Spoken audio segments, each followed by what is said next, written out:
But my stepdad, I call him stepdad, but he's just my dad.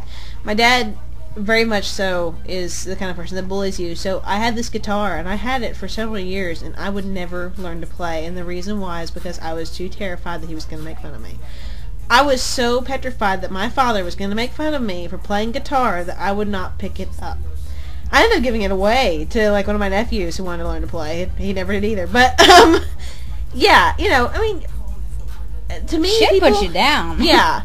And budding potential, when it comes to people who have potential, people that can move past that have potential. Now, it does take help. I mean, sometimes you really got to reach out to people or find people that will help you. Network. Find people. You kind of always have to, and it always seems to be the internet that does it. Yeah, like I've said, I've been helping out a friend on DeviantArt right now who has been, you know, having trouble with feeling motivated, or not really motivated. Down by a role model. Yeah, she's been trying to work on and work past things like this, and trying to feel like she has, and she's good enough to do the things that she does. And I actually have a friend at work, or she used to work with us anyway, who came to me one day, and she always saw me writing, she always saw me drawing characters, she always saw me do this. And one day she comes to me, and really awkwardly she's like, "Hannah, you know how you're always making characters?" I was like, "Yeah." And she was like, "Do you think you could draw a character if I gave you an idea for one?" And I said, "Yeah, sure." And she just sent me nothing but a bunch of reference links and told me a little bit of backstory for this character that she just come up with. I drew it, and she was like, "That's perfect, that's what I was looking for." And the thing is that, like, she'd never done characterization before, she'd never done character design before, and she actually showed a pretty good, like, skill for somebody who was just setting one up for the first time. It was a steampunk character. It looked really awesome. I really need to finish the picture because my last hard drive crashed and I lost it, but I've got the sketch, so I can actually redo it. The thing is that, like, because of the fact that she's so timid because she's just getting into it, if I had told her straight up, "Oh, no, this is a terrible idea," that you know, that probably would have broke her. She probably would have put it down and never come back. But, like, I encouraged her. I even told her, write a story with her in it. Write a story and we'll illustrate it. And she wrote these series of stories. I remember reading them. Yeah, I mean, they were dirt, but they were awesome. Yeah, but they would make a good kid's book, you know, and I even told her these would work for a kid's book. And it's just that we've never really gotten around to finishing them up because she's really busy. She babysits a lot and stuff like that. But still, you know, if you can move past initial critique, and if you can move past that feeling that you're not worth it, and if you gotta say to yourself that you are worth it, that will make you have more potential. And another thing that'll help you feel like you can do something, look at what you want to do, and then go research it, and look at other people that are doing the same thing. One thing in particular that I just recently learned, I honestly had no idea, and this is coming from somebody who's been in video game design and development and business and all this fun stuff. I recently was just kind of scrounging around to do storyboards, and I kind of wanted a little bit of tutorial on how I could better the storyboards for RagNBone. And I came across this website called storyboardart.org, I believe it was, and they had a free tutorial where they would let you in on a recorded conference, and you could read it. Well, I was kind of blown away by the way that they were presenting it at first, but as I was watching it, they were showing the salary stats for storyboarders, and this is just people who take blocks and then draw stick figures and just kind of little concept design. Yeah, if you'd seen the storyboards for 9, yeah, which if anybody's interested, I have some of those. And yeah, I they're can very simple. It's not like they're a stick figure with a little bit of detail, a little bit of shading in certain areas, focal points. They're a little bit more complicated because, of course, they're industry obviously, standard, but still, they're simple. Yeah, and they're kind of like really. Yeah, it's like 15-second work. But I was like, okay, yeah, I could do this. I love doing this. It's a combination of art and writing, and I can sync it to music, so I got everything under control here. And I was watching this tutorial, and they were going through the salaries. People who do this stuff, who just sit here and take blocks and doodle in it and make a complete storyboard, they make $39 an hour doing this shit. And I'm sitting here and I'm like, you gotta be kidding me. And I mean, I had seen the salaries for writers, for freelance writers. I have a friend who's a freelance writer. She makes about $5,000 a month just by sitting down and writing 5 articles a day that are maybe 500 words at most. And she submits them to the sites, and the page views and the on-site payments automatically get her that money. And if anybody's interested in this kind of stuff and you want us to send you information, we can. We definitely can. We have resources and stuff like this Plenty. that we've researched. So, I mean, you know. But, I mean, if you feel like you have something that you enjoy doing, it can be the most mundane thing. And it doesn't matter if it's fan art or not. It's the beginning of something. Let's say you like drawing, or let's say you like daydreaming and you just like doodling stuff all over your paper. You know what? You could be a tattoo artist. You could be a logo designer. You could be you could take whatever you have and make it, and you don't have to have formal training. We're in the generation where you don't need formal training. You could buy a textbook off of Amazon.com after you study a couple of college classes, curriculum and stuff. Find somebody who's in that college class right now. Ask them what textbook they have. Go to Amazon and buy the textbook. You're going to get the exact same education. You're not going to get the professor that comes with it, but that's kind of good in a way because you don't get that biased view that some people tend to have from teachers. And I mean, you can always look for tutorials everywhere. You can learn everything online at this point, and a lot of it is free, and a lot of it does have some investment to it, but it's well worth it if you keep going with it. I think what it comes down to is your potential is how far you're willing to take what you're working with. Yeah, I mean, it can start really simple. Let's say you don't know what you want to do. You have a story. Okay, well, go to Google and type in like storyboarding or something, or type in writing or revising your first draft. The more you click on links, to me, the more potential you have because you keep going and you keep reading and you keep getting sucked into it. Examples of people we know are the supervisor that is taking up art and writing. Oh my God, just out of the blue. She is so 4 days ago, exactly 4 days ago. She came in today. She's got a portfolio. She's got anatomy books. She's got anatomy books. She's got her pencils. Her husband. She sits at her desk and works on it between helping people on their phones. Exactly. And I come to her on my phone. She goes, Hannah. I need your help. I need you when you get on break. And so she'll take us off the phones in Aux 5, which is where it's pretty much peer mentoring. She'll take us off the phones to give her a drawing tips. So she brings us over for a 15-minute break, and we come over and I give her tips on how to round out a face or how to do a rough sketch or something like that.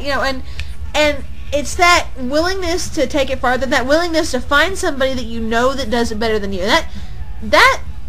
That's hard because a lot of people are intimidated. Not only people are intimidated, it's hard to find sometimes people that are of on a higher skill level than you that are willing to reach out and help. Me, I don't consider myself at a high skill level, so hey, if somebody is at a lower skill level than me that needs help, yeah, I'm going to help them. We don't get places just on our own all the time. And you have to be very specific when you're looking for that person because, like, for instance, I can draw and Hannah can draw. Hannah draws a certain way that is different from mine. I kind of take on the cartoony caricature kind of aspects because I was brought up on those type of cartoons. I was brought up, to me, my very first art lesson was dynamics. I have to have fluid in the pictures. There's by no means any way I can learn from those books where you draw a circle and then you have your lines and then you draw these two circles and this. I can't. I have to have a line that's going in a certain direction and then I can build my entire character around that. And my art history is best summed up by going to my blog. Seriously, I have a whole little dissertation on the derp things. Yeah, and I mean, I've only taken one class, and I think kind of the source of it was we did a lot of nature, and I love architecture, which is really odd because I love dynamic views, so I have perspective. I love architecture and just the view that you can look at. But with the gesture drawing, I think that's kind of what it came down to. Just drawing snakes everywhere and then kind of building something out of that picture is where I got that fluidity. But I could be good at cartooning. Hannah could be good at... Sheila is getting good at realism, who's our supervisor. And I'm sort of a blend between the two, I think. And you're kind of stuck in the middle here. You got your cartoony stitch punks, but then you got realistic, like, people and everything. Yeah. Like, when it comes to... I love this song. The first, lessons, she was talking about her first lessons were cartoony type things and dynamics. Mine were, really simple, here's a circle, here's some lines, and go from there. And before that, it was stick people. And I was through stick people would draw the clothes on afterwards. I was already doing that layering thing where you draw stuff on top of things to get the look. I was like, just stick to the naked stick figure and then find 500 other Post-it notepads and draw as many animations as possible and be amused for hours at these little animations. I can't animate for shit. I've got a niece. Or she's not my niece. She's actually my cousin, but I consider her my niece because she's younger and she falls in with the rest of the kids. Bitch. I envy that bitch. And mind you, this kid's about 12, 13 years old. She comes to me the other day with this animation on her DS using that flip note thing that they have on there. I'll be honest, I nearly shit myself. I looked at this and I was like, she did this entire animation. She did this whole little animation with to a music video. To the Cliffs of Dover by I can't remember who does the song, but it's this whole guitar solo essentially. It's an amazing song, but it's Gurr and like a bunch of other characters rocking out on guitars and stuff. This kid's like 12 years old. And it's not like simple like 3 frames and then you just kind of repeat. No, she did this whole sequence. She does a little zoom in with Gurr's hands going up and down the guitar, and she's thing where he puts the guitar behind his head and rocks back and forth, and it's the funniest thing I've ever seen. And a lot of people are also either downed or intimidated by that. When you actually find somebody like on DeviantArt, I see it happening a lot. This happens to me all the time. Where people, you look at their age after you see their artwork, and you're like, holy shit, they're how young? Because I mean, I'm 24, and you have to understand, for me, that's a big hit because when I was a kid, my mom really pushed me to be a child prodigy writer. I shit you not, child prodigy was what she was going for because she was pretty much like, well, you know, if you publish it before you're 16 or before you're 17, you know, you get a lot of press that way. And, like, even, basically when I got to a certain age, I went into art more than writing. I think she was really disappointed because my mother always wanted to be a writer, and she really pushed me to be a writer. And my writing, I'll be honest, it sucked balls. But, yeah, I found some of her old stories. I rewrote a bit of her old story. She can do rewrites like no other. I shit you not. She's amazing at it. She took what I was going for and made it what I wanted it. But which is why if we ever do a book, I'll do some bare bones, and you can rewrite anything that I write. And then you illustrate everything. Yeah. Yes. Even though I got the cartoony touch, but yeah, like which is funny because I always wanted to marry a writer and be an illustrator. You never specified gender. Yeah, that's where I screwed up. No, but that's where your mother screwed up too. But yeah, my mom really pushed me into writing and said, you know, well, I kind of got the feeling that, well, it won't matter if you publish it past a certain time. And when I hit my 20s and so, I just kind of figured that I was past the point and might as well just settle down and put my dreams away and forget about it. And then I got into art and I started doing art more, and I had a dream for a comic, and I really wanted to do a comic. This is before RagNBone. This is actually something that's still on the back burner. I may eventually go back to it. I have all these characters for it and stuff, but nobody in my family would listen to it because obviously, you know, for Mom, it wasn't writing. So it was kind of like nobody really, I didn't have anybody that was going to listen and bounce stuff back. And so that was my biggest problem. I didn't have any support. And like Bane, your story really touched me when you were talking about how, you know, your parents didn't support, and now your dad's supporting you a lot for it. And, you know, things like that will really knock you down, but you got to keep going. Yeah. And I mean, I can't really talk. I mean, I was a spoiled brat, so I could do whatever the hell I wanted, even though my mom consistently, whenever I did want to do something I wanted, my mom consistently would always make fun of me, so I would just normally stop. Mm-hmm. But in regards to like young artists, it really doesn't matter the age. It doesn't. I mean, we could look at Brianna, and we could say, holy shit, she's 13 and she's already doing animation.